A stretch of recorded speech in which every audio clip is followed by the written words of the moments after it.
बिस्मिल्लाहिर्रहमानिर्रहीम। अस्सलाम वालेकुम स्टूडेंट्स, मैं हूं हसन फरीद, आपका physics teacher. Students, last time हम लोगों ने कूलम्स फोर्स को बहुत डिटेल में डिस्कस किया।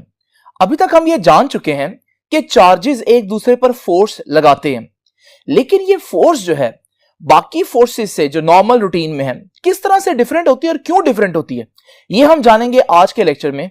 तो स्टूडेंट्स आइए स्टार्ट करते हैं आज का लेक्चर। स्टूडेंट्स, आज का हमारा आर्टिकल इलेक्ट्रिक फील्ड के बारे में है, लेकिन इलेक्ट्रिक फील्ड से पहले मैं कुछ छोटी मोटी चीजें आप लोगों से डिस्कस करता हूं जो कॉन्सेप्ट के लिए बहुत जरूरी हैं।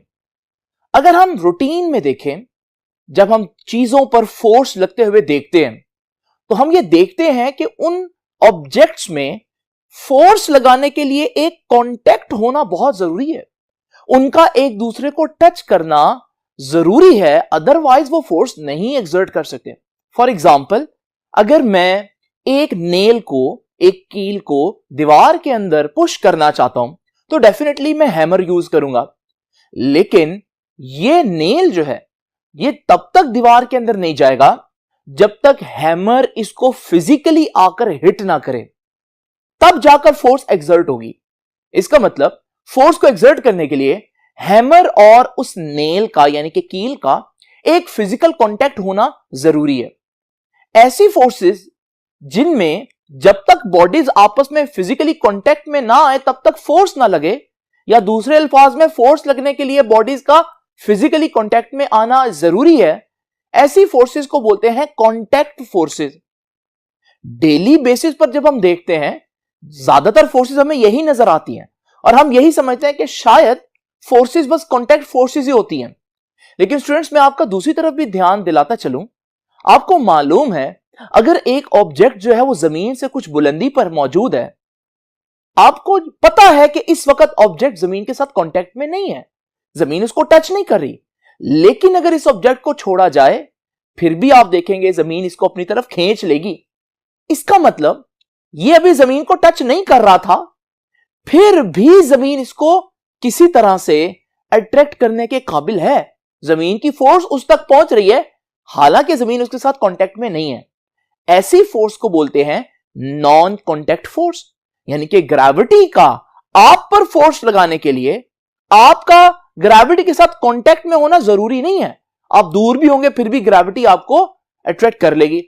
चांद और जमीन की एग्जांपल आपके सामने, अगर चांद जो है वो जमीन के गिर्द घूम रहा है, हालांकि चांद जमीन को टच नहीं कर रहा, लेकिन फिर भी इतनी दूर से भी जमीन चांद तक अपनी फोर्स यानी कि ग्रेविटेशनल फोर्स जो है वो पहुंचा रही है।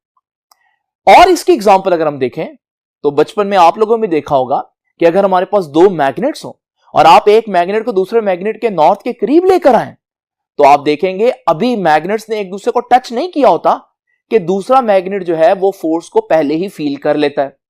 यहां पर भी आपने देखा कि एक मैग्नेट ने दूसरे मैग्नेट पर फोर्स लगा ली, लेकिन कांटेक्ट तो नहीं हुआ, उन्होंने आपस में टच किए बगैर फोर्स ट्रांसफर किए। ये जो मैग्नेटिक फोर्स है बिल्कुल ग्रेविटेशनल फोर्स की तरह ये भी एक नॉन कांटेक्ट फोर्स है, ये भी एक ऐसी फोर्स है जिसके लिए कांटेक्ट होना जरूरी नहीं है। लेकिन ऐसी फोर्सेस को कैसे एक्सप्लेन किया जाए, ये बहुत अरसे तक एक प्रॉब्लम बनी रही कि जब चीजें एक दूसरे को टच ही नहीं कर रही, कांटेक्ट में ही नहीं है, तो फिर फोर्स कैसे एक्सर्ट हो रही है।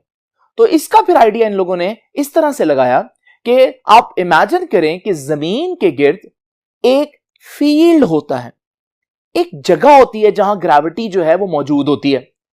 इस फील्ड के अंदर अगर आप मौजूद हैं, भले आप जमीन को टच करें या ना करें, आप जमीन के ग्रेविटेशनल फील्ड को जरूर टच कर रहे होंगे और जमीन आपको इसी वजह से अपनी तरफ अट्रैक्ट कर लेती है। आपको लगता है आपका जमीन के साथ कोई कनेक्शन नहीं है, लेकिन इनडायरेक्टली आपका कनेक्शन है, क्योंकि आप जमीन को भले टच नहीं कर रहे लेकिन आप जमीन के ग्रेविटेशनल फील्ड को टच कर रहे हैं।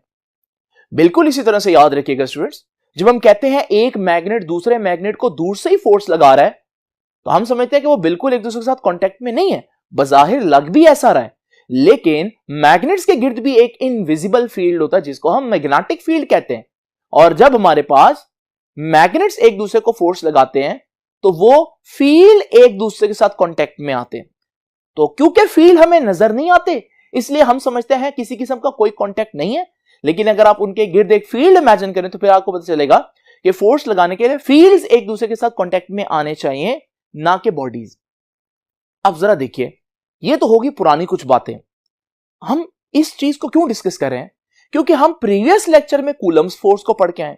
हम लोगों ने देखा कि एक पॉजिटिव चार्ज अगर एक दूसरे पॉजिटिव चार्ज के करीब लाया जाए तो वो भी दूर से ही एक दूसरे पर फोर्स एक्सर्ट कर देते हैं। तो यहां पर भी आप देख रहे हैं ये एक नॉन कॉन्टैक्ट फोर्स हुई, यानी कि चार्जेस का एक दूसरे पर फोर्स लगाने के लिए एक दूसरे को टच करना हरगिज जरूरी नहीं है।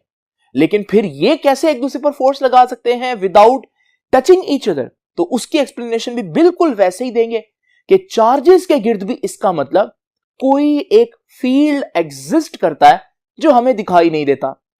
जब चार्जेस एक दूसरे को रिपेल करते हैं तो हमें तो चार्जेस नजर आ रहे हैं, चार्जेस आपस में कांटेक्ट में नहीं है, लेकिन वो जो फील्ड्स हैं वो एक दूसरे के साथ कांटेक्ट में आ गए हैं, जिसकी वजह से वो चार्जेस एक दूसरे को रिपेल करने में कामयाब हो जाते हैं।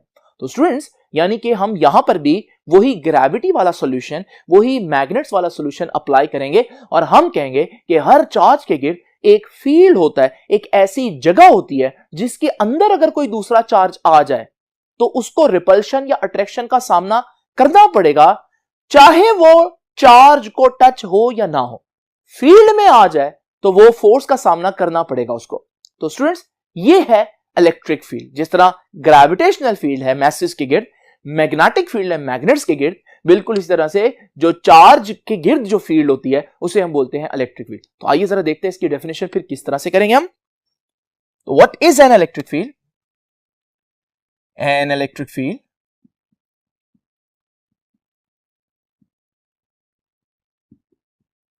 इज ए रीजन, रीजन कहते हैं इलाके को, और स्पेस भी कहते हैं जगह को, अराउंड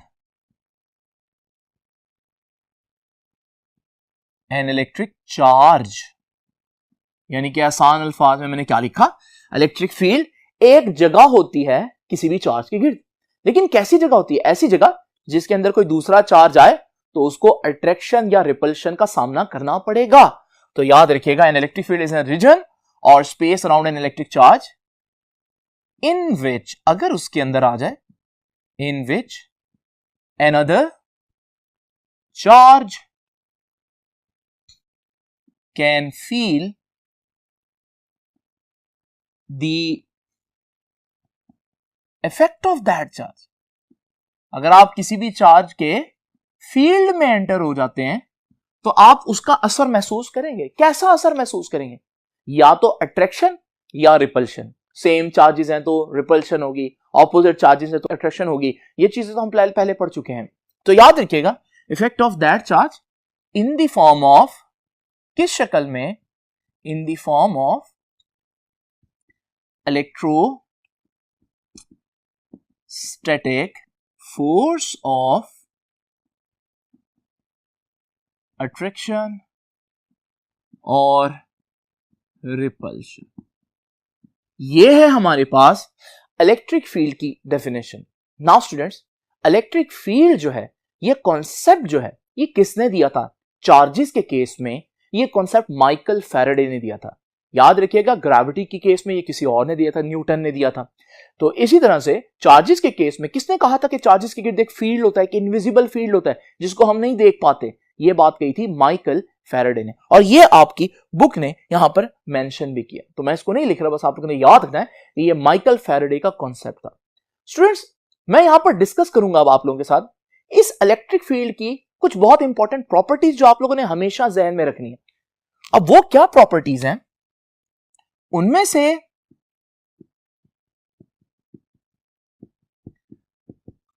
कुछ बुक ने डिस्कस की हैं, कुछ नहीं की, लेकिन इस चैप्टर को समझने के लिए, कॉन्सेप्ट क्लियर करने के लिए आपको ये सारी प्रॉपर्टीज याद रखनी पड़ेंगी जो मैं भी आप लोगों को बता रहा हूं।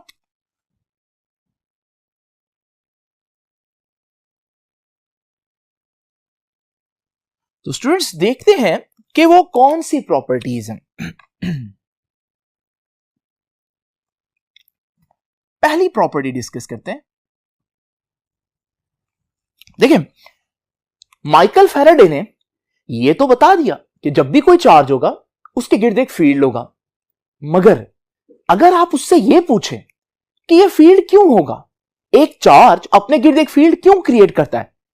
इस बात की वजह माइकल फैराडे को नहीं मालूम थी। यानी कि एक फैक्ट हमें पता है, ये हमारी ऑब्जर्वेशन है कि किसी भी चार्ज के गिर्द एक फील्ड होता है, लेकिन वो क्यों होता है इसकी वजह हमें नहीं मालूम। ऐसी प्रॉपर्टी जिसका हमें पता तो है कि वो एग्जिस्ट करती है, लेकिन उसकी वजह ना पता हो कि क्यों एग्जिस्ट करती है, उसे हम बोलते हैं ये एक इंट्रिंसिक प्रॉपर्टी है।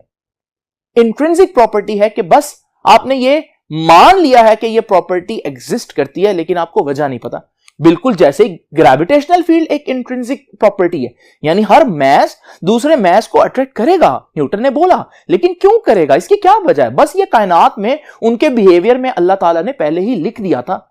बिल्कुल इसी तरह से कायनात के वजूद में आने से पहले अल्लाह ताला ने यह फैसला कर लिया था कि चार्जेस एक दूसरे को अट्रैक्ट या रिपेल करेंगे, तो उसकी वजह जो है वो हमें नहीं मालूम। बस ये फैक्ट हमें जरूर मालूम है कि चार्जेस के दरमियान में एक फोर्स जरूर एग्जिस्ट करती है, लेकिन क्यों करती है वी डोंट नो। तो ये इलेक्ट्रिक फील्ड क्यों है एक चार्ज के गिर्द, ये हमें मालूम नहीं है। तो याद रखिएगा स्टूडेंट्स, इलेक्ट्रिक फील्ड कैसी प्रॉपर्टी है जी, electric field is an intrinsic property। बहुत इंपॉर्टेंट वर्ड है इंट्रिंसिक प्रॉपर्टी, और ये आपकी बुक ने यहां पर मेंशन भी किया होगा।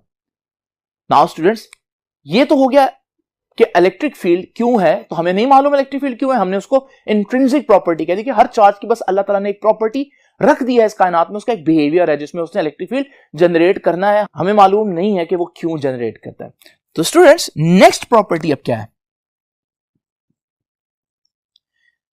नेक्स्ट प्रॉपर्टी स्टूडेंट्स ये है कि हमारे पास लाइक फील्ड्स, एक जैसे फील्ड्स आपस में इंटरेक्ट कर सकते हैं। इसका मतलब क्या है मैं भी आपको बताता हूं, पहले आप इस बात को लिख लें। लाइक फील्ड्स यानी एक जैसे fields can interact with each other. मतलब कहने का यह है कि अगर आपके पास एक मैग्नेट हो, मैग्नेट का तो मैग्नेटिक फील्ड होता है, और उसके बिल्कुल पास एक स्टैटिक चार्ज हो, उसके गिर्द भी एक इलेक्ट्रिक फील्ड होता है। क्या ये दोनों एक दूसरे पे कोई फोर्स लगाएंगे? नहीं स्टूडेंट्स, वो मैग्नेटिक फील्ड है, ये इलेक्ट्रिक फील्ड है, क्योंकि ये अनलाइक फील्ड्स हैं, ये सेम फील्ड्स नहीं है, ये एक दूसरे के साथ कांटेक्ट या इंटरेक्ट नहीं कर सकते। तो फिर कौन आपस में कर सकता है? तो फिर मैग्नेट के साथ इंटरेक्ट कर सकता है, चार्जेस के साथ, क्योंकि दोनों के दरमियान इलेक्ट्रिक फील्ड होगा, और इसी तरह मैसेज के साथ अट्रैक्ट कर सकते हैं, क्योंकि दोनों के गिर्द ग्रेविटेशनल फील्ड होगा। तो ये बात आ गई, जो फील्ड है वो लाइक फील्ड आपस में इंटरेक्ट कर सकते हैं। पॉइंट नंबर 3, ये भी बहुत इंपॉर्टेंट पॉइंट है कि याद रखिएगा, इलेक्ट्रिक फील्ड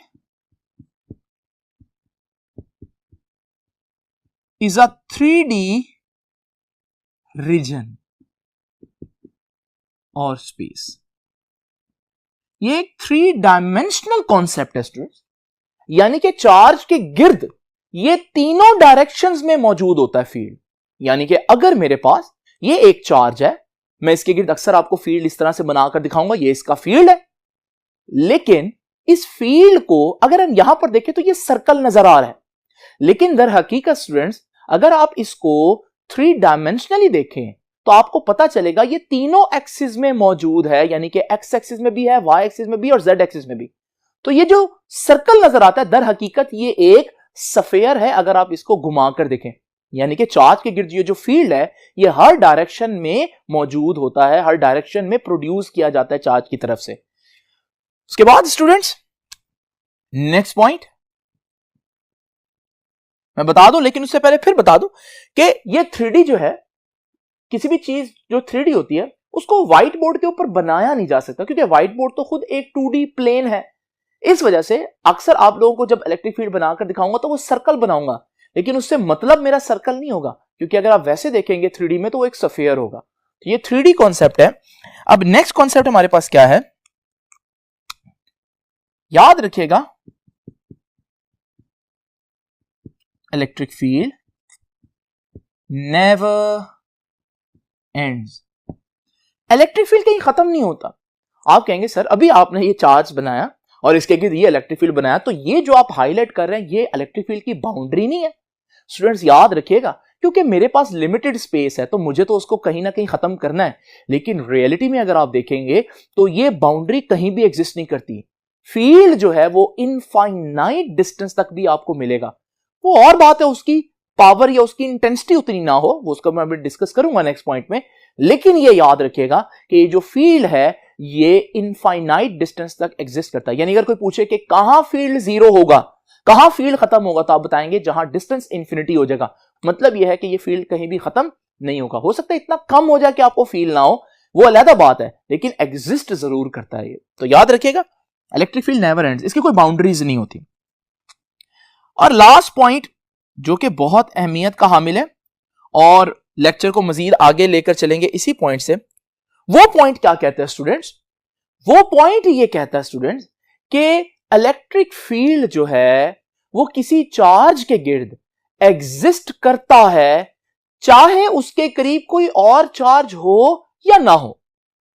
ये बड़ी सिंपल सी एक बेसिक सी असम्पशन है कि इलेक्ट्रिक फील्ड, हां डिटेक्ट कब होगा इलेक्ट्रिक फील्ड, उसके लिए तो कोई दूसरा चार्ज हमें लाना पड़ेगा, लेकिन इलेक्ट्रिक फील्ड तब मौजूद होगा जब एक चार्ज मौजूद हो, उसके इर्द गिर्द कोई और चार्ज उसके इफेक्ट को फील करने के लिए हो या ना हो, इससे हमें गर्ज नहीं है। चार्ज अगर मौजूद है तो उसका फील्ड भी मौजूद होगा। तो याद रखिएगा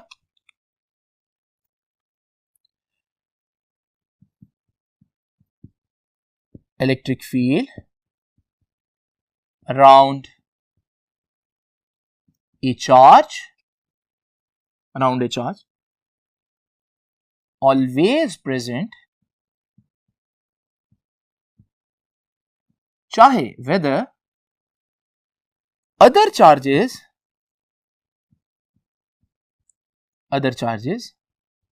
are present or not।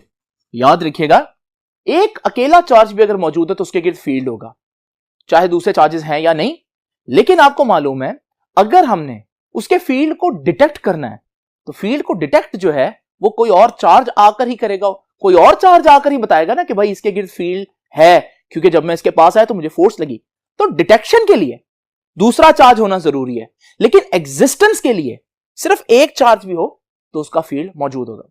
अब मैं आगे यही डिस्कस करूंगा ये जो इलेक्ट्रिक फील्ड है किसी भी चार्ज के गिर्द, इसको डिटेक्ट कैसे करना है। आइए जरा देखते हैं स्टूडेंट्स, लेकिन उससे पहले मैं आपको बता दूं ये वाली बात भी आपकी बुक ने यहां पर मेंशन की है क्लियर वर्ड्स में। तो आप लोग देख रहे हैं कि बुक में काफी चीजें बिखरी हुई नजर आ रही हैं जिनको मैं इकट्ठा करके एक टॉपिक की शक्ल आप लोगों के सामने दे रहा हूं। अब जरा देखते हैं कि इस फील्ड को डिटेक्ट कैसे करना है स्टूडेंट्स।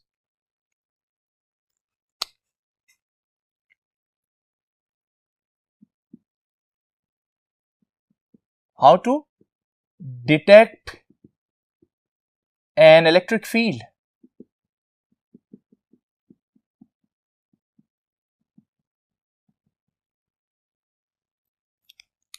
अब याद रखिएगा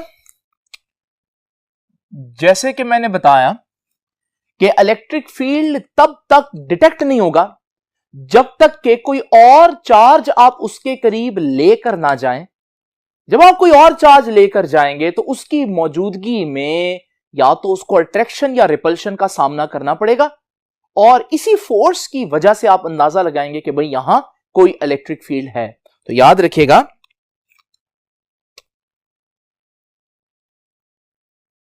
presence of N electric field can not be tested, नहीं टेस्ट की जा सकती until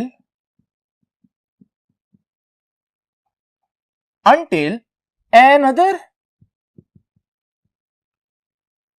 charge क्यों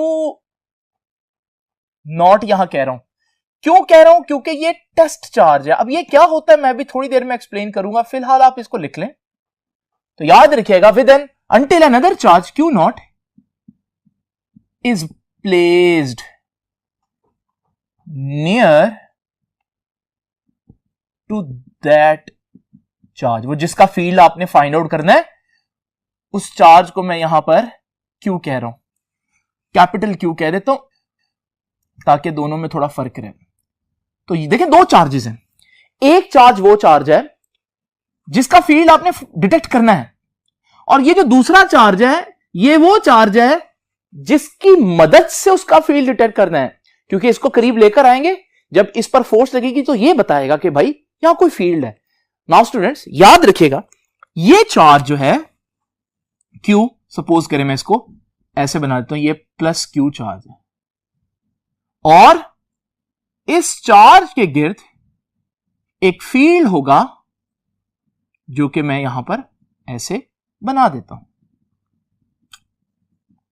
बिल्कुल इसी तरह से याद रखिएगा स्टूडेंट्स कि ये वो टेस्ट चार्ज है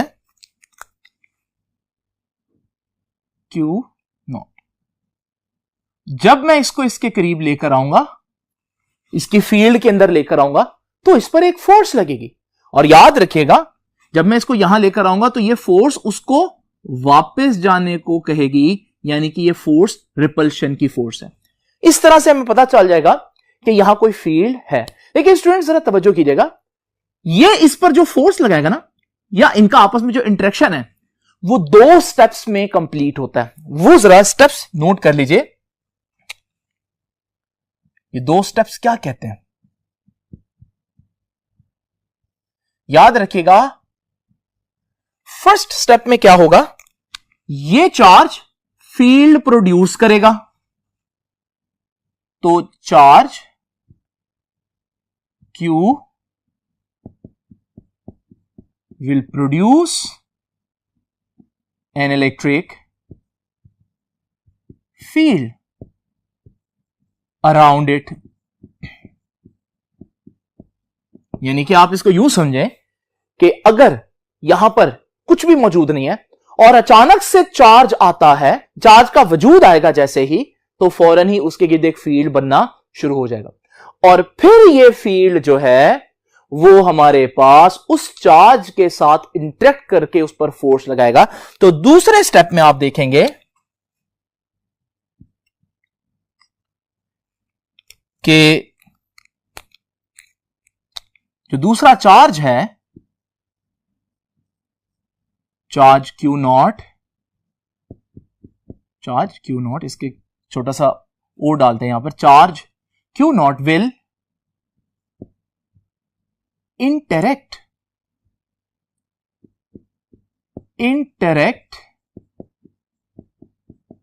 with the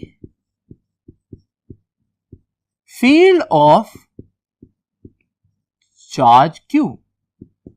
तो पहले स्टेप में इसने फील्ड प्रोड्यूस किया, और जैसे इसका फील्ड इसको टच करेगा तो वो उस पर एक फोर्स लगाएगा, फिर ये इंटरेक्शन होगा। तो ये याद रखिएगा, जो इंटरेक्शन है ये दो स्टेप्स में कंप्लीट होता है, और ये दोनों स्टेप्स जो है यहां पर आपकी बुक ने भी डिस्कस किए हैं, बड़े ही छुपा के, तो मैंने अलग करके आप लोगों के सामने लिख दिया, क्योंकि शॉर्ट क्वेश्चन में अगर ये पूछे तो अक्सर बच्चों को पता ही नहीं होता कि ये चीज बुक में इवन मौजूद भी है या नहीं। नाउ स्टूडेंट्स, ये तो हो गया इलेक्ट्रिक फील्ड को डिटेक्ट करना।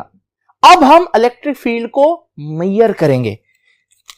इसका क्या मतलब है, तो ये था how to detect an electric field. अब मैं आपके सामने लिखने लगा हूं, how to measure the strength of electric field। देखिए इससे मेरा मतलब है क्या, जरा तवज्जो कीजिएगा। देखिए स्टूडेंट्स, आप एक कमरे में मौजूद हैं, उस कमरे में एसी चल रहा है, पूरे कमरे में कूलिंग है, तो इसका मतलब ये जो इस एसी का कूलिंग वाला फील्ड है एक, ये तो पूरी कमरे में मौजूद है, लेकिन क्या पूरे कमरे में उस कूलिंग की जो इंटेंसिटी है क्या वो सेम है? हर जगह एक जैसी कूलिंग है, हर जगह कूलिंग का फील्ड तो मौजूद है, लेकिन क्या कूलिंग एक जैसी है? तो हम देखेंगे कि कूलिंग एक जैसी नहीं है, बल्कि एसी के करीब जो है वो कूलिंग ज्यादा होती है, और जैसे जैसे आप दूर जाते हैं एसी से दूर होने पर कूलिंग भी कम होती है। तो इसका मतलब जिस तरह से कमरे में कूलिंग यकसा नहीं होती, इसी तरह से जब किसी चार्ज के गिर्द फील्ड हो, फील्ड तो हर जगह है, लेकिन क्या उस फील्ड की स्ट्रेंथ इस पॉइंट पर और इस पॉइंट पर सेम होगी? ऐसा नहीं होगा। तो याद रखिएगा, अब हम यही मालूम करेंगे कि किसी पॉइंट के ऊपर फील्ड की स्ट्रेंथ कितनी होगी। और यह मालूम करने के लिए हमें एक टेस्ट चार्ज लेना पड़ेगा। अब जरा मेरी बात तवज्जो से देखिएगा, मैं क्या कह रहा हूं, मैं कह रहा हूं कि सपोज करें इस पॉइंट पर, पॉइंट ए कह देता हूं, इस पॉइंट पर मैं देखना चाहता हूं फील्ड कितना स्ट्रांग है। डेफिनेटली मैं एक टेस्ट चार्ज लूंगा और मैं उसको यहां लेकर आऊंगा। इसका टेस्ट चार्ज होना क्यों जरूरी है वो भी मैं आपको बता देता हूं, क्योंकि स्टूडेंट्स आपको मालूम है हर चार्ज का फील्ड होता है। अगर इसका फील्ड है तो इसका भी तो फील्ड होगा। जब इसका फील्ड होगा, जब मैं यहां पर लेकर आऊंगा पॉइंट ए पर, तो दोनों एक दूसरे पर फोर्स लगा रहे होंगे, तो मेरे पास जो इस पॉइंट पर इंटेंसिटी आएगी वो सिर्फ इस फील्ड की नहीं आएगी। मैयर मैं किसकी करना चाहता हूं, इसी फील्ड की, लेकिन इसका भी तो कंट्रीब्यूशन होगा ना। तो फिर मैं क्या चाहूंगा, मैं चाहूंगा अगर मैं पॉइंट ए पे खालिस्तान प्योर अगर सिर्फ इसी की फील्ड की इंटेंसिटी मालूम करना चाहता हूं, तो फिर इसकी फील्ड ना होने के बराबर हो। और वो कब ना होने के बराबर होगी, जब ये चार्ज बहुत छोटा होगा।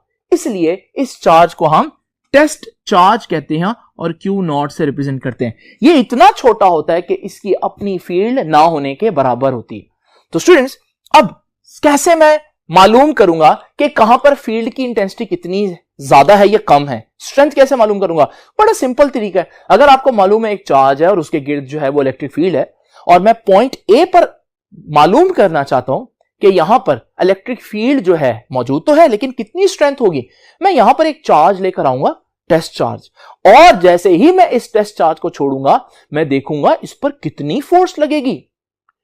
उस फोर्स से मुझे अंदाजा होगा कि एक फील्ड कितना स्ट्रांग है।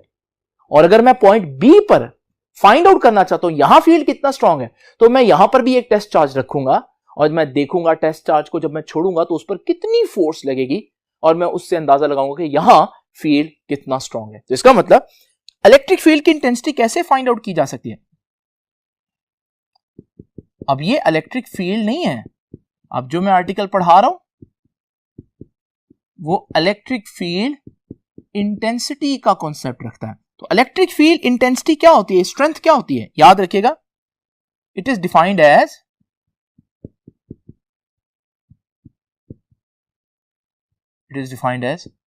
force acting per unit charge। बल्कि चार्ज की जगह आप प्रिसाइजली लिखें पर यूनिट टेस्ट चार्ज। और याद रखिएगा यहां से हम इसका फॉर्मूला भी बना सकते हैं, और इसका फॉर्मूला कुछ इस तरह से होगा कि E electric intensity is equal to F over Q nought, क्योंकि मैं क्या कह रहा हूं, force per unit test charge. तो फिर फॉर्मूला तो इसी हिसाब से यही बनना चाहिए। तो अगर कहीं पर ज्यादा फोर्स लगती है तो हम कहेंगे यार यहां इंटेंसिटी बहुत ज्यादा है फील्ड की।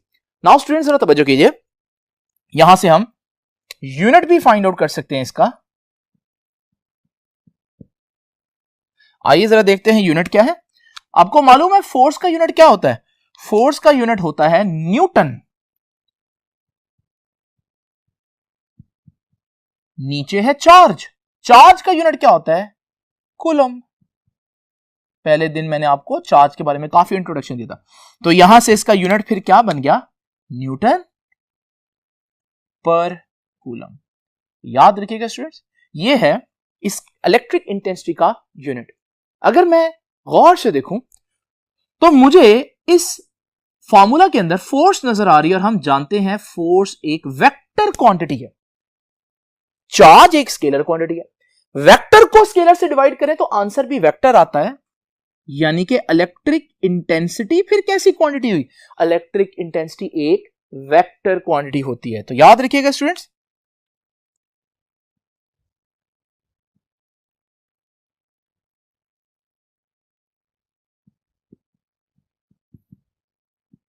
तो क्वांटिटी जी कैसी हुई जी? वजह भी आपने लिखनी है, as force is a vector, hence उसी वजह से इलेक्ट्रिक फील्ड यानी E is also a vector। तो याद रखिएगा इलेक्ट्रिक फील्ड कैसी क्वांटिटी है जी, एक वेक्टर क्वांटिटी।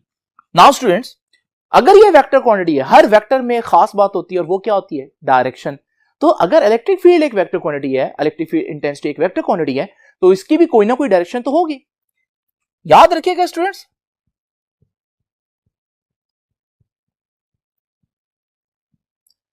इसकी डायरेक्शन हम कई जगहों पर पढ़ेंगे। अभी मैं सबसे सिंपल केस में इसकी डायरेक्शन बता देता हूं जो आप लोगों के लिए अभी आसान है।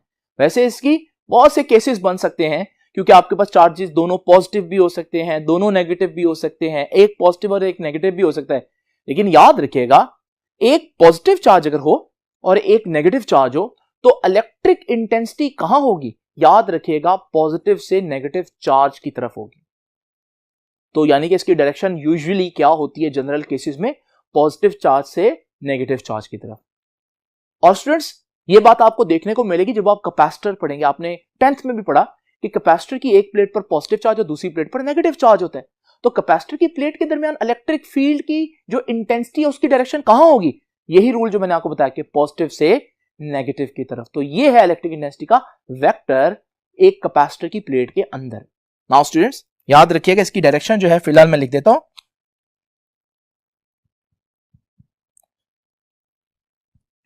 It is usually directed from positive charge,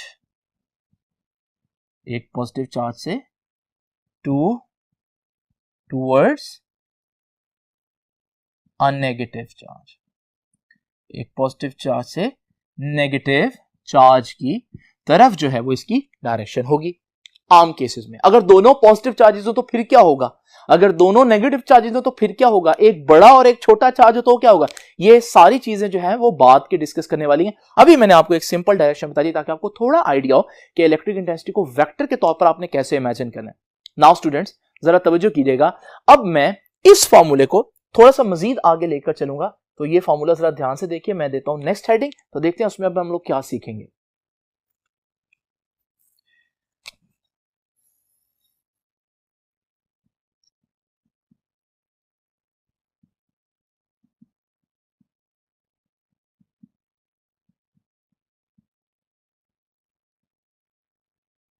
देखिए स्टूडेंट्स, इलेक्ट्रिक इंटेंसिटी अब हम फाइंड आउट करेंगे किसी भी पॉइंट के ऊपर, लेकिन हम ये अज्यूम करेंगे चार्ज जो है वो इस वक्त वैक्यूम में पड़ा हुआ है। तो जरा तवज्जो कीजिए, हमारे पास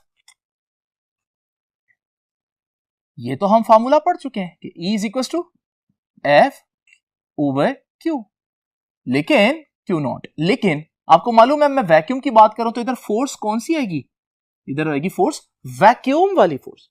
और स्टूडेंट्स याद रखिएगा, वैक्यूम में कितनी फोर्स होती है ये मैं आपको पहले भी बता चुका हूं, कूलम्स फोर्स जब हमने पढ़ी थी। वैक्यूम में जो फोर्स होती है वो होती है 1/4 pi epsilon nought Q1 Q2 over R square. ये कूलम्स लॉ था जो मैंने पहले भी पढ़ाया। लेकिन आपको मालूम है यहां जो मैंने चार्जेस को नाम दिया वो Q1 Q2 नहीं, बल्कि एक को कैपिटल Q और एक को स्मॉल Q नॉट। तो Q1 Q2 की जगह अगर मैं कैपिटल Q और Q नॉट लिख दूं तो ये गलत नहीं होगा। नाउ स्टूडेंट्स, ये वैल्यू मैं ऊपर पुट कर देता हूं। थोड़ी देर के लिए हम इलेक्ट्रिक इंटेंसिटी को वेक्टर की बजाय सिर्फ उसके मैग्नीट्यूड को फोकस करते हैं, फिर मैं वेक्टर बताता हूं कैसे बनाना है। तो इसलिए जब मैं ये वैल्यू ऊपर पुट करूंगा तो ये बन जाएगा E, इधर आ जाएगा F वैक्यूम, वो कितना है जी 1/4 पाई एप्सिलॉन नॉट, और साथ आ जाएगा Q ओवर R स्क्वायर। ये आ गया F सारी चीज, और F के नीचे क्या है Q नॉट, तो इसके नीचे Q नॉट भी होगा, यहां भी Q नॉट था। तो अब जरा देखिए स्टूडेंट्स, आप देख रहे हैं कि एक Q नॉट से कैंसिल हो जाएगा, तो मेरे पास बाकी क्या रह गया, बाकी रह गया जी 1/4 पाई एप्सिलॉन नॉट, और यहां रह गया Q नॉट तो कैंसिल हो गया, डिवाइडेड बाय R स्क्वायर। ये है वो फॉर्मूला जिसको मैं आपके सामने अलग करके लिखने लगा हूं कि 1/4 pi epsilon not Q over R square. Students, आप लोगों ने देखा कि इलेक्ट्रिक इंटेंसिटी और जो कूलम्स का फार्मूला उनमें फर्क क्या है। कूलम के फार्मूला में यहां पर 2 क्यू आते थे, जबकि इलेक्ट्रिक इंटेंसिटी में सिर्फ और सिर्फ 1 क्यू आ रहा है। तो ये बहुत इंपॉर्टेंट बात है। और वो कौन सा क्यू आ रहा है? इस फॉर्मूले में वो क्यू आ रहा है जिसका फील्ड फाइंड आउट करना है, यानी इसका चार्ज। और जो पहले हम लोगों ने फॉर्मूला पढ़ा E equals to F over Q nought, उसमें कौन सा क्यू है? उसमें टेस्ट चार्ज। तो आप लोगों ने कौन सा फॉर्मूला इस्तेमाल करना है डिपेंड करता है कि आपको जो वैल्यूज दी हैं वो कौन सी दी हैं। अगर आपको क्यू नॉट दिया हुआ है तो ये वाला फॉर्मूला, और अगर आपको कैपिटल क्यू दिया हुआ है तो फिर आप ये वाला फॉर्मूला यूज करेंगे। बहुत इंपॉर्टेंट नोट करने वाली बात क्या है कि हमने देखा E जो है वो भी डिस्टेंस के स्क्वायर के इनवर्सली प्रोपोर्शनल है, यानी आप चार्ज से जितना दूर होते जाएंगे, जितना डिस्टेंस आपका चार्ज से बढ़ता जाएगा, फील्ड की जो इंटेंसिटी है वो उतनी कम होती जाएगी।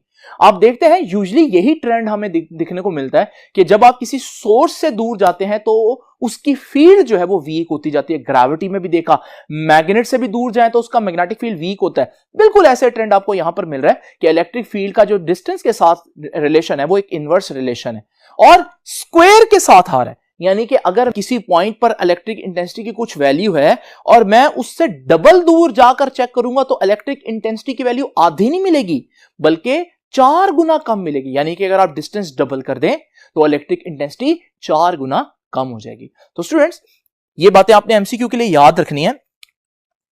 ये जो फैक्ट है ना कि जितना आप दूर जा रहे हैं उतनी इलेक्ट्रिक इंटेंसिटी कम हो रही है, इसको हम एक और तरह से भी बना सकते हैं। वो इस तरह से कि इलेक्ट्रिक फील्ड को अगर मैं सिर्फ एक सर्कल बनाऊं तो इस सर्कल से आपको अंदाजा नहीं होता कि कहां फील्ड स्ट्रांग और कहां वीक है। ये तो पता चल रहा है कि कहां कहां फील्ड है, लेकिन फील्ड कहां स्ट्रांग और कहां वीक है ये नहीं पता चलता। इसकी बजाय हम एक और मेथड भी यूज करते हैं और उसमें हम क्या करते हैं कि किसी चार्ज के गिर्द बजाय सर्कल ड्रॉ करने के हम इस तरह से डॉट्स बनाकर उसकी फील्ड का आइडिया देते हैं।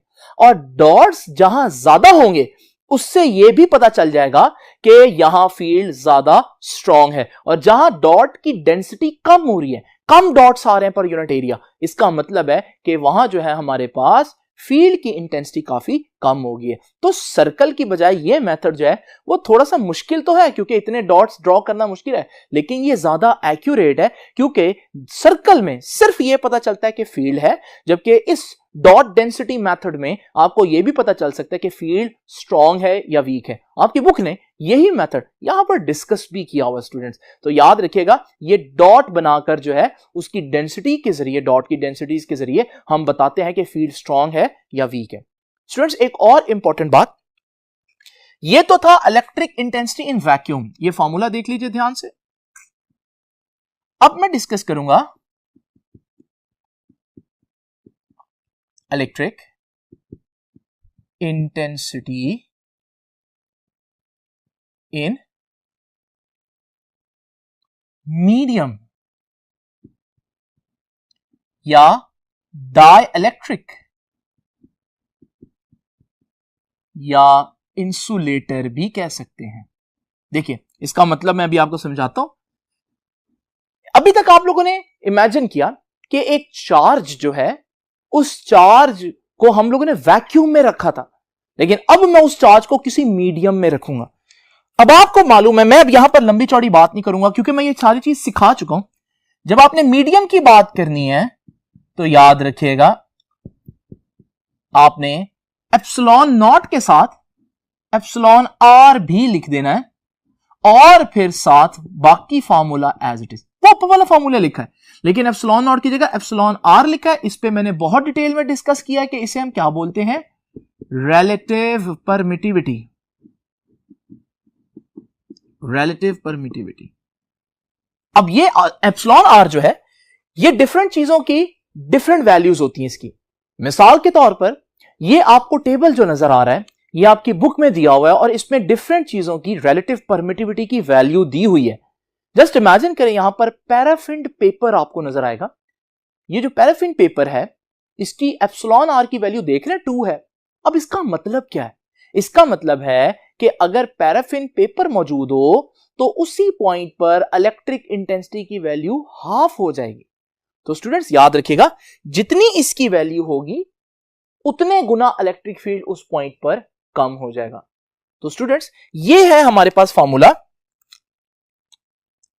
मीडियम में इलेक्ट्रिक इंटेंसिटी फाइंड आउट करनी। ये था वैक्यूम में इलेक्ट्रिक इंटेंसिटी फाइंड आउट करने के लिए।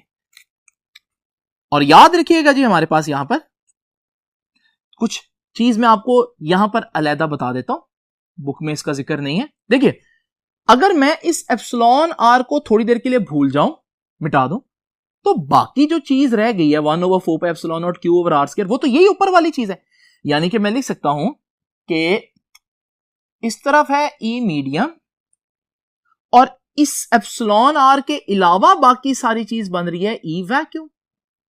तो याद रखिएगा, इससे मिलती जुलती चीज पहले भी मैंने आपको कूलम्स लॉ में बताई, यानी कि जितनी एप्सिलॉन आर की वैल्यू होगी वो आप लोगों ने नोट कर लेनी है। जैसे मैंने अभी पैराफिन पेपर की बताया कि 2 है, तो वैक्यूम में जो इलेक्ट्रिक फील्ड है किसी पॉइंट पर, जब आप पैराफिन रखेंगे तो वो उसके उतने टाइम्स कम हो जाएगी फील्ड, यानी कि मीडियम के आने से फील्ड ब्लॉक होता है। खैर, इसको हमने डिटेल में डिस्कस भी करना है। तो स्टूडेंट्स, ये इलेक्ट्रिक फील्ड का जो कॉन्सेप्ट है, इसको आप बड़े ही ध्यान से देख लीजिए। तो इलेक्ट्रिक फील्ड जो है वो एक चार्ज के गिर्द एक ऐसी जगह होती है जिसमें कोई और चार्ज उसके इफेक्ट को फील करेगा, और इस चार्ज के गिर्द जो जगह है इसकी इंटेंसिटी कहीं कम हो सकती है, कहीं ज्यादा हो सकती है। अगर मेरे पास एक अकेला चार्ज हो, तो आप यहां देखिए, इस चार्ज से कुछ डिस्टेंस पर अगर यहां पर इलेक्ट्रिक फील्ड की वैल्यू सपोज करें 5 है, तो इसी डिस्टेंस पर इस पूरे स्फीयर में इलेक्ट्रिक फील्ड की वैल्यू 5 होगी। यू आप इलेक्ट्रिक फील्ड को 3D में इमेजिन कर सकते हैं। और क्योंकि इलेक्ट्रिक फील्ड एक वेक्टर क्वांटिटी है, तो अगर मैं यहां पर डायरेक्शन बनाऊं, तो फिर ये एरोस भी बनाकर हम दिखा सकते हैं कि इलेक्ट्रिक फील्ड कुछ इस तरह से होगा। दिखेगा नहीं इस तरह से, लेकिन आपने इलेक्ट्रिक फील्ड को इस तरह से विजुअलाइज करना है। और आप देख रहे हैं इलेक्ट्रिक फील्ड की वैल्यू 5। अच्छा, इमेजिन करें अगर मैं इस चार्ज के गिर्द एक मीडियम रख दूं, कोई भी मीडियम, कोई गैस है, तो वो फील्ड को ब्लॉक कर देगी। अब इन्हीं पॉइंट्स पर आप देखेंगे कि इलेक्ट्रिक फील्ड की वैल्यू 5 से कम हो जाएगी। डिस्टेंस वही है, लेकिन अब इन पॉइंट्स पर इलेक्ट्रिक फील्ड उतना स्ट्रांग नहीं रहा। सपोज करें 3 हो गई, यानी कि इस मीडियम ने फील्ड को ब्लॉक कर लिया। ये ब्लॉक क्यों किया, इसको मैं बाद में इंशाल्लाह डिटेल में डिस्कस करूंगा। स्टूडेंट्स, ये था आज का आर्टिकल। आई होप कि आपको ये सारी चीजें क्लियर हो गई होंगी। मैंने कोशिश की है कि इन चीजों को एक तरतीब से, एक रिदम से बताऊं, ताकि आप लोगों को प्रॉब्लम ना हो समझने में। तो स्टूडेंट्स, ये था हमारा आज का लेक्चर, जिसमें मैंने इलेक्ट्रिक फील्ड के कॉन्सेप्ट को डिस्कस किया। कल का हमारा लेक्चर होगा इंशाल्लाह इलेक्ट्रिक फील्ड लाइंस का। अब ये नई चीज क्या है, इसको इंशाल्लाह हम देखेंगे नेक्स्ट लेक्चर में। तब तक के लिए अल्लाह हाफिज।